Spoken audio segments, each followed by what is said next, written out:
Welcome to Harshit institute. ఈరోజు మన current అఫైర్స్లో భాగంగా ఇటీవల కాలంలో జరిగినటువంటి మోస్ట్ ఇంపార్టెంట్ ఈవెంట్స్ ఏమైతే ఉన్నాయో వాటి గురించి ఒకసారి డిస్కస్ చేద్దామండి. ఎవరైతే రెగ్యులర్గా ఫాలో అవుతున్నారో వాళ్ళు తప్పనిసరిగా నోట్స్ రూపంలో ప్రతి పాయింట్ కూడా నోట్స్ రూపంలో రాయండి. ఎందుకంటే ఈ నోట్స్ అనేది మీకు ఎగ్జామ్ రాసే ముందు చాలా బాగా ఉపయోగపడుతుంది. సరే, ఇక్కడ మనకి ఫస్ట్ బిట్గా చూసుకున్నట్లయితే state Bank of India SBI అని చెప్పేసి అంటాం. పరిశోధన ప్రకారం FY22 FY అంటే ఫైనాన్షియల్ ఇయర్ 2021-22 కొరకు భారతదేశ వృద్ధి రేటు ఎంత అని చెప్పింది అని ఇక్కడ మనకి బిట్ ఏ విధంగా తీసుకోవచ్చు అంటే అనేక రకాలైనటువంటి సంస్థలు మన భారతదేశం యొక్క వృద్ధి రేటు ఏ విధంగా ఉండబోతుంది అనేది డేటా ఇవ్వడం అనేది జరుగుతూ ఉంటుంది. మనం ప్రతిరోజు కూడా క్లాసులో కొన్ని డేటాలు మనం చెప్పుకుంటున్నాం. అదేవిధంగా state Bank of India SBI ఇటీవల కాలంలో తన పరిశోధన ప్రకారం రాబోయే రోజుల్లో 2021-22 ఫైనాన్షియల్ ఇయర్కి భారతదేశం యొక్క వృద్ధి రేటు ఏ విధంగా ఉంటుంది అని అది పేర్కొనడం అనేది జరుగుతుంది. ఇక్కడ మనం 4 ఆప్షన్లు ఇచ్చుకున్నాం. 8.5%, 9.9%, 10.4%, 10.9%. వీటిలో మనకి కరెక్ట్ ఆన్సర్ ఇది. ఈ డేటాలన్నీ కూడా గుర్తుంచుకోవాలని మనం తప్పనిసరిగా, ఎందుకంటే ఎవరెవరు ఏ విధంగా వాటి యొక్క రేషియోని చెప్తున్నారనేది తప్పనిసరిగా మనం గుర్తుంచుకోవాలి. వీటిలో చూసుకున్నట్లయితే according to the state Bank of India దాని యొక్క వృద్ధి రేట్ ఎంత అంటే భారతదేశం యొక్క వృద్ధి రేటు రాబోయే ఫైనాన్షియల్ ఇయర్లో ఎంత ఉంటుందంటే 10.4%. 10.4% చాలా చాలా ఇంపార్టెంట్. ఎందుకంటే మనకి కాంపిటేటివ్ ఎగ్జామ్స్లో ఈ విధంగా అడుగుతాడు bit. State Bank of India ప్రకారం దాని యొక్క పరిశోధన ప్రకారం రాబోయే రోజుల్లో లేదా ఫైనాన్షియల్ 2021-22కి భారతదేశం యొక్క వృద్ధి రేటు ఎంత అంటే 10.4% గుర్తుంచుకోవాలి. ఇక్కడ మనకి SBI మనందరికీ తెలుసు, స్టేట్ బ్యాంక్ ఆఫ్ ఇండియా అనేది అది ఎప్పుడు ఏర్పడింది, దాని యొక్క పాత పేరేంటి, దాన్ని అంతకుముందు ఏ విధంగా పిలిచారు అనే విషయాలు కూడా బ్రీఫ్గా కొన్ని సెకండ్స్ దాని గురించి చూద్దాం మనం. అసలు యాక్చువల్గా చెప్పాలంటే స్టేట్ బ్యాంక్ ఆఫ్ ఇండియా అనేది ఒక బ్యాంకు కాదండి. స్టేట్ బ్యాంక్ ఆఫ్ ఇండియా అది bank of Calcutta, bank of Bombay, bank of Madras, ఈ 3 బ్యాంకుల యొక్క కలయికని మనం ఏమంటామంటే ఇంపీరియల్ బ్యాంక్ అని చెప్పేసి పిలవడం అనేది జరిగేది. ఇక్కడ మనకి బ్యాంక్ ఆఫ్ కలకత్తా 1806లో ఏర్పడినటువంటి bank of Calcutta, 1806 bank of Calcutta, అదేవిధంగా బ్యాంక్ ఆఫ్ బొంబాయి 1840, అదేవిధంగా బ్యాంక్ ఆఫ్ మద్రాస్ 1846లో ఏర్పడినటువంటి ఈ 3 బ్యాంకుల యొక్క కలయిక మనకి ఏంటంటే ఇంపీరియల్ బ్యాంక్. ఈ ఇంపీరియల్ బ్యాంక్ అనేది 1921లో ఏర్పడింది. 1921లో ఏర్పడిన ఇంపీరియల్ బ్యాంక్ని 1955లో ఇంపీరియల్ బ్యాంక్ని మనం ఏం చేసామంటే స్టేట్ బ్యాంక్ ఆఫ్ ఇండియాగా నామకరణం చేయడం అనేది జరిగింది. కాబట్టి ఈ యొక్క స్టేట్ బ్యాంక్ ఆఫ్ ఇండియా ఇటీవల కాలంలో ఇచ్చినటువంటి రిపోర్ట్ ప్రకారం భారతదేశం యొక్క వృద్ధి రేటు రాబోయే రోజుల్లో 10.4%. నెక్స్ట్, SBI యొక్క హెడ్ క్వార్టర్ ఎక్కడ ఉందంటే ముంబై. SBI యొక్క హెడ్ క్వార్టర్ ముంబైలో ఉంది. దాన్ని మనం ఏమంటాడు, దాని యొక్క భవన్ స్టేట్ బ్యాంక్ భవన్ అని చెప్పేసి అని పిలవడం అనేది జరుగుతుంది. కాబట్టి ఈ కరెంట్ అఫైర్స్లో పాటుగా ఈ యొక్క బిట్ను మనం తప్పనిసరిగా గుర్తుంచుకోవాల్సి ఉంటుంది. నెక్స్ట్ బిట్గా చూసినట్లయితే ప్రతి సంవత్సరం జాతీయ పంచాయతీరాజ్ దినోత్సవాన్ని ఏ రోజున జరుపుకుంటాం. మనం ఎవ్రీ ఇయర్ ప్రతి సంవత్సరం కూడా జాతీయ పంచాయతీరాజ్ దినోత్సవాన్ని జరుపుకుంటూ ఉంటాం. Every year national Panchayati Raj day is celebrated on which date? ఇక్కడ మనకి April 22, April 23, April 24, April 25. ఇక్కడ మనం 4 ఆప్షన్లు ఇచ్చుకున్నాం. 4 ఆప్షన్లు ఇవ్వడం అనేది జరిగింది. ఏ రోజున జాతీయ పంచాయతీరాజ్ దినోత్సవాన్ని జరుపుకుంటాము చూసుకున్నట్లయితే మనకి the right answer is April 24th. April 24th is the right answer. ఈ యొక్క డేట్స్ కూడా చాలా చాలా ఇంపార్టెంట్ అన్న. ప్రతిరోజు కూడా మీకు ఏదో ఒక డేట్ని మీకు నేను మెన్షన్ చేయడం అనేది జరుగుతుంది. తప్పనిసరిగా ఆ మెన్షన్ చేసినటువంటి డేట్ని, అది చెప్పినటువంటి డేట్ని తప్పనిసరిగా గుర్తుంచుకోండి. పంచాయతీరాజ్ డేట్ అనేది చాలా చాలా ఇంపార్టెంట్. మనకి గతంలో కూడా చాలాసార్లు ఎగ్జామ్స్లో అడిగాడు ఆ బిట్టు, జాతీయ పంచాయతీరాజ్ దినోత్సవం ఎప్పుడు అని. కాబట్టి 24th April అనేది మనం తప్పనిసరిగా గుర్తుంచుకోవాలి. సరే, ఇక్కడ మనకి 24th Aprilని జాతీయ పంచాయతీరాజ్ దినోత్సవంగా మనం చెప్పుకుంటున్నాం కదా. ఎందుకు చెప్పుకుంటున్నాం, దాని యొక్క ఇంపార్టెన్స్ ఏంటి, ఎందుకని ఆ రోజునే మనం 24th Aprilని జాతీయ పంచాయతీరాజ్ దినోత్సవము, నేషనల్ పంచాయతీరాజ్ డేగా ఎందుకు సెలబ్రేట్ చేసుకుంటున్నాం, దానికి ఇంపార్టెన్స్ ఏంటి అని చూసుకున్నట్లయితే మనకి ఈ యొక్క రాజ్యాంగ సవరణలో 73 అమెండ్మెంట్ అనేది చాలా చాలా ఇంపార్టెంట్. మనకి పంచాయతీరాజ్ వ్యవస్థకు సంబంధించినటువంటి అమెండ్మెంట్లో 72 అండ్ 73 అనేది చాలా చాలా ఇంపార్టెంట్. ఎందుకంటే ఇది పంచాయతీరాజ్ వ్యవస్థలకు సంబంధించినటువంటి అమెండ్మెంట్. భారత రాజ్యాంగ సవరణ 73 ఈ యొక్క 73 అమెండ్మెంట్‌ని ఎప్పుడు చేశారంటే 1992లో చేశారండి దీన్ని. 1992లో ఈ యొక్క అమెండ్మెంట్‌ని చేయడం అనేది జరిగింది. మనందరికీ తెలుసు. పాలిటీ ఎవరైతే చదువుతారో వాళ్ళందరికీ కూడా మనకి తెలుసు మనకి. 73 అమెండ్మెంట్ అనేది భారత రాజ్యాంగ సవరణ 73వ రాజ్యాంగ సవరణ 1992 సంవత్సరంలో చేశారు. ఈ చేసినటువంటి సవరణ ఇది మనకి ఇంప్లిమెంటేషన్ వచ్చేటప్పటికి 1993 ఏప్రిల్ 24th నుండి ఇది ఇంప్లిమెంటేషన్లోకి రావడం అనేది జరిగింది.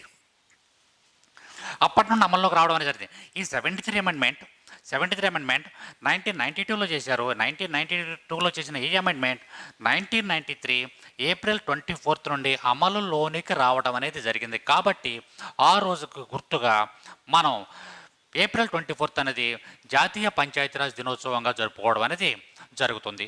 కాబట్టి ఈ బిట్టి విషయంగా మనం ఇది తప్పనిసరిగా గుర్తుంచుకోవాల్సి ఉంటుంది. నెక్స్ట్ విషయంగా చూసుకున్నట్లయితే అమిత్ మిస్త్రీ ఇటీవల కన్నుమూశారు. అతను Amit Mistry passed away recently. He was ఆయన ఒక ప్రత్యేకత ఏంటి? అమిత్ యొక్క ప్రత్యేకత ఏంటి? ఆయన ఇటీవల కన్నుమూశారు. మనందరికీ తెలుసు, పేపర్ చదువుతాం కాబట్టి కంపల్సరీ చూసే ఉంటాం, ఆయన ఫోటో కూడా చూసుంటాం. కాబట్టి ఆయన ఇటీవల కాలంలో కన్నుమూశారు. ఆయన యొక్క ఇంపార్టెన్స్ ఏంటి? ఆయన ఒక రాజకీయవేత్త, ఒక నటుడా, ఒక స్వాతంత్ర సమరయోధుడా, ఒక ఫుట్బాల్ ఆటగాడా అనేది ఇక్కడ మనకి ప్రశ్న.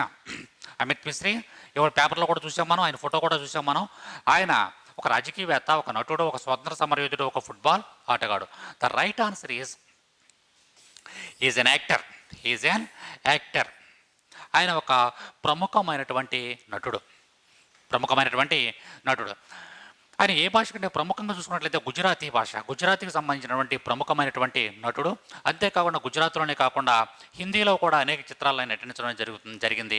నెక్స్ట్ ఇంకొక ఇంపార్టెంట్ విషయం ఏంటంటే చిన్న వయసు అంటే మన జనరల్గా ఏంటంటే ఇటీవల కాలంలో 90, 80 ఆ టైంలో చనిపోవడం జరుగుతుంది. కానీ అట్ ద ఏజ్ ఆఫ్ 47 ఇయర్స్కే ఆయన ఇటీవల కాలంలో కార్డియాక్ అరెస్ట్, ఆయన ఒక సడన్గా వచ్చినటువంటి గుండె జబ్బు వల్ల, కార్డియాక్ అరెస్ట్ వల్ల ఆయన చనిపోవడం అనేది జరిగింది. ప్రముఖ గుజరాతీ మరియు హిందీ నటుడు అమిత్ మిస్త్రీ. ఆయన ఇటీవల కాలంలో మరణించారు. కాబట్టి ఆయన విషయంగా కూడా మనం తప్పనిసరిగా గుర్తుంచుకోవాలి. మనకి బిట్టు ఈ విధంగా కూడా అడగవచ్చు. ఇటీవల కాలంలో మరణించినటువంటి అమిత్ మిస్త్రీ ఆయన ఏ భాషకు చెందినటువంటి నటుడు అని కూడా అడగవచ్చు. ఆయన గుజరాతీ గుర్తుంచుకోవాలి. గుజరాతీలోనూ ఎక్కువ సినిమాలు యాక్ట్ చేశారు. అట్ ద సేమ్ టైం హిందీలో కూడా ఆయన యాక్ట్ చేయడం అనేది జరిగింది. నెక్స్ట్ విషయంగా చూసుకున్నట్లయితే ఈ క్రింది వాటిలో డిప్లొమాటిక్ మిషన్ గ్లోబల్ పీస్ చేత Nelson Mandela world humanitarian award 2021ని ఎవరు గెలుచుకున్నారు? ఇక్కడ మనకి 4 ఆప్షన్లు ఇచ్చామండి. క్రింది వారిలో డిప్లొమాటిక్ మిషన్ గ్లోబల్ పీస్ వాళ్ళ చేత, ఎవరి చేత? డిప్లొమాటిక్ మిషన్ గ్లోబల్ పీస్ అనేటటువంటి సంస్థ చేత ఇటీవల కాలంలో Nelson Mandela world humanitarian award 2021, ఇది ఒక award. Nelson Mandela humanitarian award 2021ను ఎవరు గెలుచుకున్నారు? అది ప్రదానం చేసింది ఎవరంటే మనకి డిప్లొమాటిక్ మిషన్ గ్లోబల్ పీస్ వాళ్ళు ప్రదానం చేసినటువంటి ఆ యొక్క అవార్డుని ఇటీవల కాలంలో గెలుచుకున్నటువంటి వ్యక్తి ఎవరు? 1 సోనియా కుమార్, ప్రీతి ఠాగూర్, కవితా మన్రాల్, రుమనా సిన్హా సెహగల్. వీళ్ళ నలుగురిలో ఎవరు యొక్క అవార్డు నెల్సన్ మండేలా హ్యూమనిటేరియన్ అవార్డుని ఇటీవల కాలంలో గెలుచుకున్నారని చూసుకున్నట్లయితే the last answer Ruman Sinha Sehgal. ఈ యొక్క సెహగల్ యొక్క అవార్డుని గెలుచుకోవడం అనేది జరిగింది. అయితే ఎవరు ఈమె సెహగల్ ఎవరు? సిన్హా సెహగల్. మనం బ్రీఫ్గా గుర్తుంచుకోవాలంటే సిన్హా సెహగల్ ఈమె ఎవరు? ఈమె ఒక ప్రముఖమైనటువంటి సాఫ్ట్వేర్ ఇంజనీర్. అంతేకాకుండా ఒక ఎంటర్ప్రెన్యూర్గా, ఒక పారిశ్రామికవేత్తగా ఎదిగినటువంటి ఒక గొప్ప వ్యక్తి ఈమె సిన్హా సెహగల్. ఈమె హైదరాబాద్కు చెందినటువంటి వ్యక్తి, ప్రముఖమైనటువంటి వ్యక్తిగా ఇటీవల కాలంలో ఆవిడ ఈ యొక్క ఇండస్ట్రియల్ విభాగంలో ఆమె ప్రముఖమైనటువంటి వ్యక్తిగా ఉండడం కారణంగా ఆవిడని ఇటీవల కాలంలో ఈ యొక్క నెల్సన్ మండేలా వరల్డ్ హ్యూమనిటేరియన్ అవార్డుకి చెప్పి ఈవిడ్ని ఎన్నిక చేసుకోవడం అనేది జరిగింది. కాబట్టి ఈ బిట్ కూడా మనం తప్పనిసరిగా గుర్తుంచుకోవాలి. నెక్స్ట్ బిట్గా చూసుకున్నట్లయితే climate change explained for one and all. Climate change explained for one and all అనే శీర్షికతో ఉన్న ఈ పుస్తకం ఎలక్ట్రానిక్ బుక్. ఈ పుస్తకాన్ని రచించినటువంటి వ్యక్తి ఎవరు? ఇటీవల కాలంలో ఒక పుస్తకాన్ని రచించారు ఒక వ్యక్తి. ఆ పుస్తకం పేరు చూసుకున్నట్లయితే మనకి ఏంటంటే climate change explain for one and all అనే శీర్షికతో, అంటే అనే పేరుతో, అనే టైటిల్తో ఉన్నటువంటి ఒక పుస్తకాన్ని, ఏ పుస్తకం అది? ఈ బుక్, ఎలక్ట్రానిక్ బుక్. ఈ బుక్ని ఇటీవల కాలంలో రచించినటువంటి వ్యక్తి ఎవరు అని చెప్పేసి మనం బిట్ అడిగాం. అరుణ్ కృష్ణమూర్తి, ఆకాష్ రాణీసన్, మైక్ పాండే, దిలీప్ కే బిస్వాస్. ఇక్కడ 4 పేర్లు ఇచ్చాం, ఒకసారి మనం చూడాలి. వాళ్ళు అరుణ్ కృష్ణమూర్తి, ఆకాష్ రాణీసన్, మైక్ పాండే, దిలీప్ కే బిస్వాస్. వీళ్ళ నలుగురిలో మనకి కరెక్ట్ ఆన్సర్ ఆకాష్ రాణీసన్ అనేటువంటి వ్యక్తి ఇటీవల కాలంలో ఈ యొక్క బుక్ని రచించడం అనేది జరిగింది. అయితే ఈ యొక్క అనేక పుస్తకాలు రాస్తూ ఉంటారు, కానీ ఈ బుక్ యొక్క ప్రాముఖ్యత ఏంటంటే ఈ బుక్లో రాబోయే రోజుల్లో ఎర్త్ ఏ విధంగా ఉంటుంది, మన భూగోళంలో సంభవించేటువంటి ప్రముఖమైనటువంటి మార్పులు ఏవి అనే విషయాలన్నీ కూడా ఈ యొక్క బుక్లో ఆకాష్ రాణీసన్ చాలా క్లియర్గా వివరించడం అనేది జరిగింది. అంతేకాకుండా గ్రీన్ హౌస్ ఎఫెక్ట్ అంటే ఏంటి, దానివల్ల రాబోయే రోజుల్లో జరిగే పరిణామాలు, గ్లోబల్ వార్మింగ్ దానివల్ల రాబోయేటటువంటి పరిణామాలు ఏముంది, అదేవిధంగా కార్బన్ ఫుట్ ప్రింట్ దానివల్ల జరిగేటువంటి పరిణామాలు, ఇటువంటి విషయాలు అనేకమైనటువంటి పర్యావరణానికి సంబంధించినటువంటి మంచి విషయాలన్నింటినీ కూడా క్లుప్తంగా చాలా వివరణాత్మకంగా వివరించినటువంటి పుస్తకం climate change explain for one and all అనేటువంటి ఒక మంచి పుస్తకం.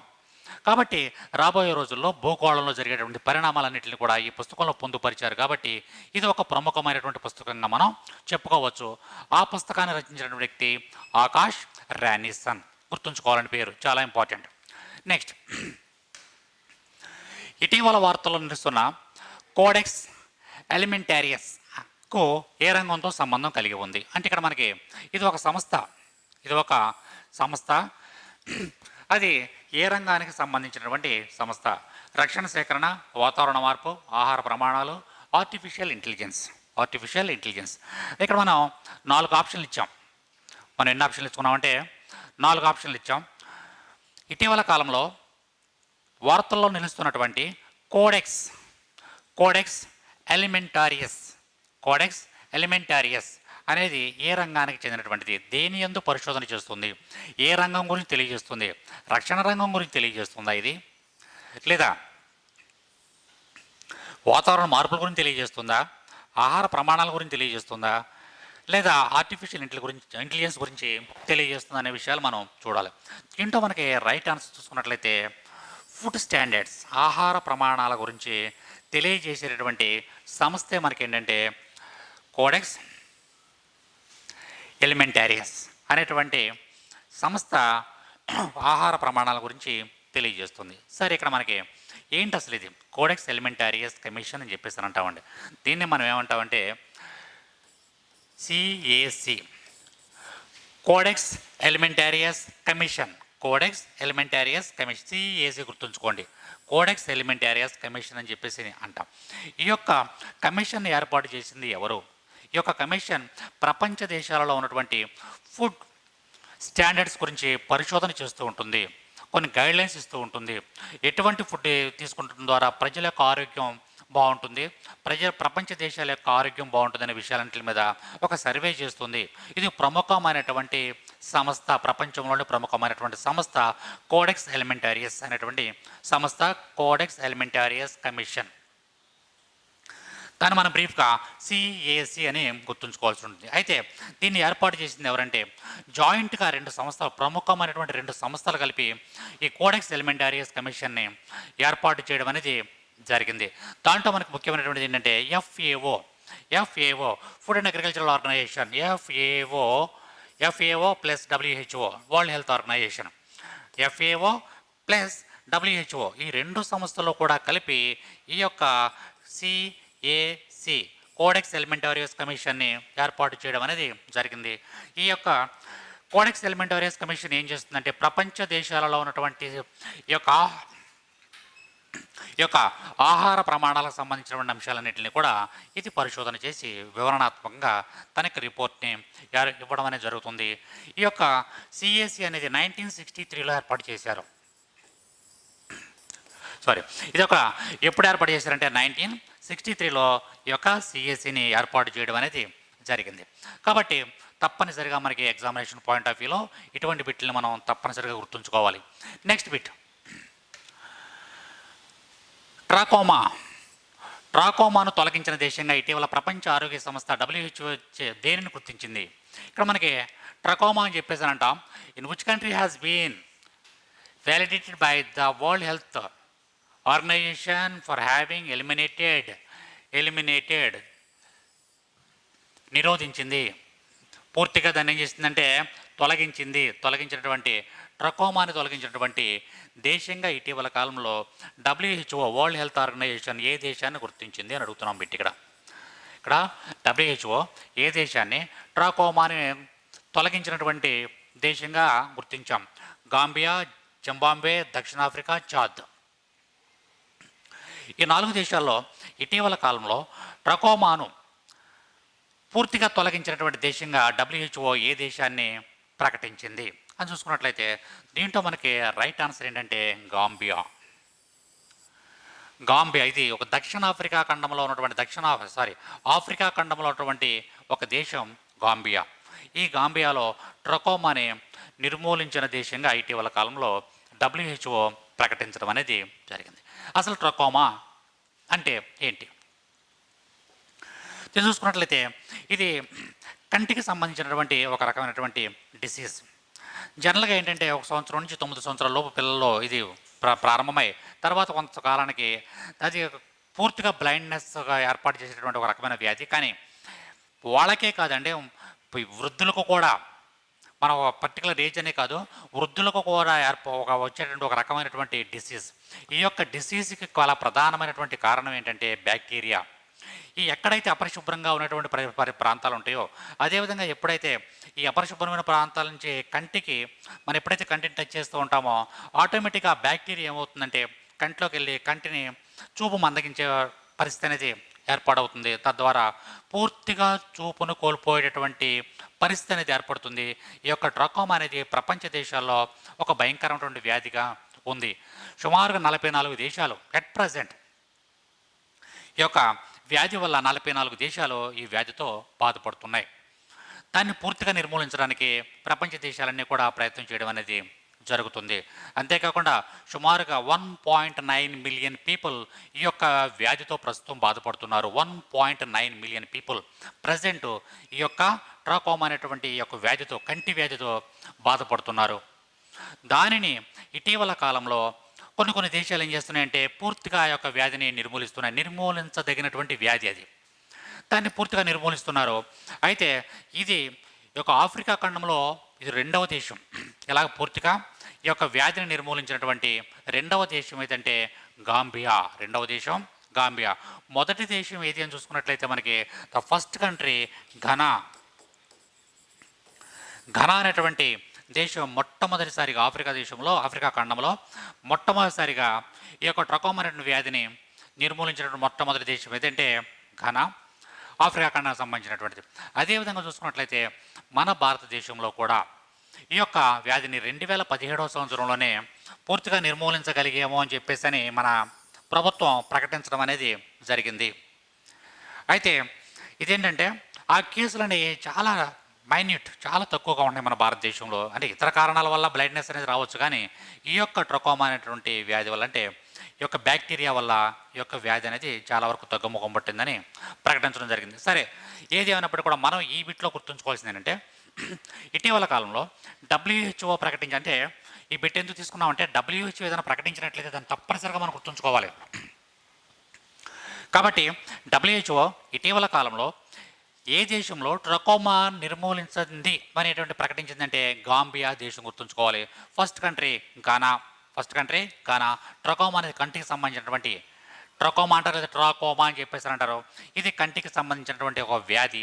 ప్రజెంట్ ప్రపంచ దేశాల్లో 1.9 మిలియన్ ప్రజలు ఈ యొక్క వ్యాధితో బాధపడుతున్నారు. ఇది 44 దేశాల్లో ప్రజెంట్ ఒక బర్నింగ్ డిసీజ్గా ఇది ఉంది. ఓకేనండి. నెక్స్ట్ బిట్గా చూసుకున్నట్లయితే భారత నావికాదళం సహాయ చర్యల్లో పాల్గొన్న కేరై నంగలా 402 ఏ దేశానికి చెందినటువంటి జలాంతర్గామి?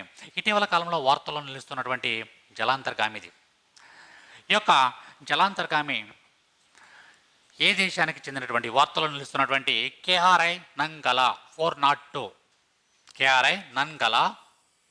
ఇక్కడ కొన్ని తెలుగులో కనుక మీకు ట్రాన్స్లేషన్ కుదరకపోతే కంపల్సరీ మీరు ఏం చేస్తారంటే ఇంగ్లీష్లో చూడండి, ఒకసారి తప్పనిసరిగా ఇంగ్లీష్లో చూడండి. KRI Nanggala 402 is a submarine of which country in search of which the Indian Navy has joined the rescue operation. ఇక్కడ మనకి ఈ యొక్క జలాంతర్గామి ఏ దేశానికి చెందినది అనేది ప్రశ్న. ఇక్కడ మనకి 1 నేపాల్, 2 శ్రీలంక, 3 ఇండోనేషియా, 4 జపాన్. ఈ 4 దేశాల్లో ఏ దేశానికి చెందినటువంటి జలాంతర్గామి ఇది? ఇది ఇండోనేషియాకి చెందినటువంటి జలాంతర్గామి. ఇది ఇండోనేషియాకి చెందినటువంటి జలాంతర్గామి. ఇండోనేషియాకి చెందినటువంటి ప్రముఖమైన జలాంతర్గామి ఇది కేఆర్ఐ నంగలా అనేటువంటి జలాంతర్గామి. ఇది ఒక జర్మన్ బేస్డ్ సబ్మెరైన్. ఇది ఒక జర్మన్ టెక్నాలజీతో రూపొందించబడినటువంటి ఒక అద్భుతమైనటువంటి జలాంతర్గామి సబ్మెరైన్ ఏదంటే మనకి కేఆర్ఐ నంగలా అనేది. ఇది ఇండోనేషియా చెందినటువంటిది. ఇది 1981 నుంచి సేవల్లో ఉంది. అది ఇటీవల కాలంలో వార్తల్లోకి రావడం అనేది జరుగుతుంది. నెక్స్ట్ బిట్గా చూసుకున్నట్లయితే ఇటీవల వార్తల్లో నిలుస్తున్నటువంటి నెట్ జీరో బ్యాంకింగ్ అలయన్స్, వార్తల్లో నిలుస్తున్నటువంటి నెట్ జీరో బ్యాంకింగ్ అలయన్స్ ఏ సంస్థ చేత ఏర్పడింది? ఇక్కడ నెట్ జీరో బ్యాంకింగ్ అలయన్స్ ఇది ఒక అలయన్స్, ఇది ఒక కూటమి. అలయన్స్ అంటే కూటమి. ఈ యొక్క కూటమి ఇటీవల కాలంలో నెట్ జీరో బ్యాంకింగ్ కూటమి అనేది ఒకటి ఏర్పడింది. అది ఎవరి చేత ఏర్పాటు చేయబడింది? ఎవరి చేత యొక్క దీన్ని ఏర్పాటు చేయడం జరిగింది? 1 FAO, 2 UNEP, 3 RBI, 4 ADB. మరోసారి చూద్దాం. ఇక్కడ మనకి FAO మనకు తెలుసు, FAO food and agricultural organization, UNEP united nations environmental programme, అదేవిధంగా RBI reserve bank of India, ADB Asian development bank. ADB అంటే ఏషియన్ డెవలప్మెంట్ బ్యాంక్, UNEP అంటే united nations environmental programme, FAO అంటే food and agricultural organization, RBI అంటే reserve bank of India. ఎవరి చేత net zero banking alliance అనేది ఏర్పాటు చేయబడింది అనేది ఇక్కడ మనకు బిట్టు. ఇక్కడ మనం చూసుకున్నట్లయితే the right answer is UNEP. Right answer is UNEP. UNEP అంటే united nations environmental programme. United nations environmental programme. దాని చేత నెట్ జీరో బ్యాంకింగ్ అలయన్స్ ఒక కూటమి అనేది ఏర్పాటు చేయబడింది. ఏంటి కూటమి యొక్క ఇంపార్టెన్స్ ఏంటి? దాన్ని మనం ఏమంటామంటే NZBA అని చెప్పేసి అంటాం. NZBA.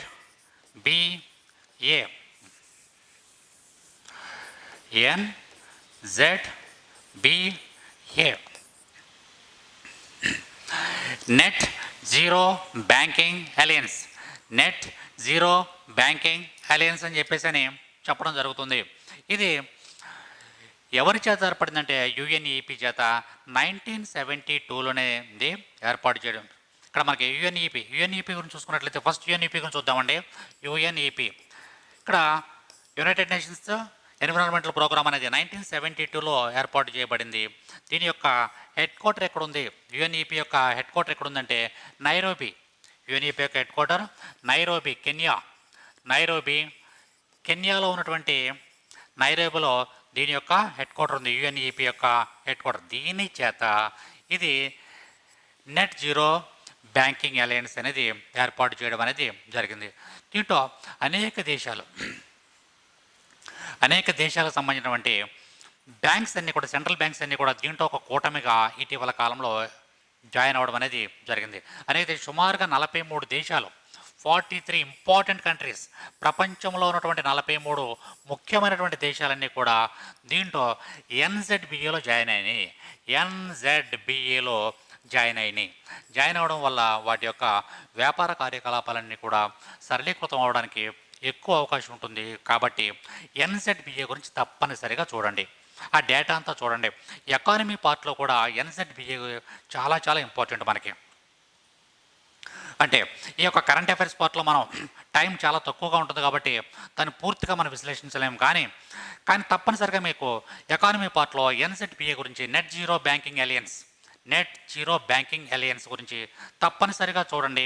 43 దేశాలు దాంట్లో జాయిన్ అయ్యి 43 దేశాల సెంట్రల్ బ్యాంక్స్ దాంట్లో జాయిన్ అయ్యి దాన్ని కార్యకలాపాలు నిర్వహించుకుంటున్నాయి. దాని యొక్క డేటా గురించి తప్పనిసరిగా మీరు ఒకసారి మీకు దొరికిన మీకు దొరికినటువంటి సోర్సెస్ని బట్టి తప్పనిసరిగా చూడండి. నెక్స్ట్ బిట్గా చూసుకున్నట్లయితే మనకి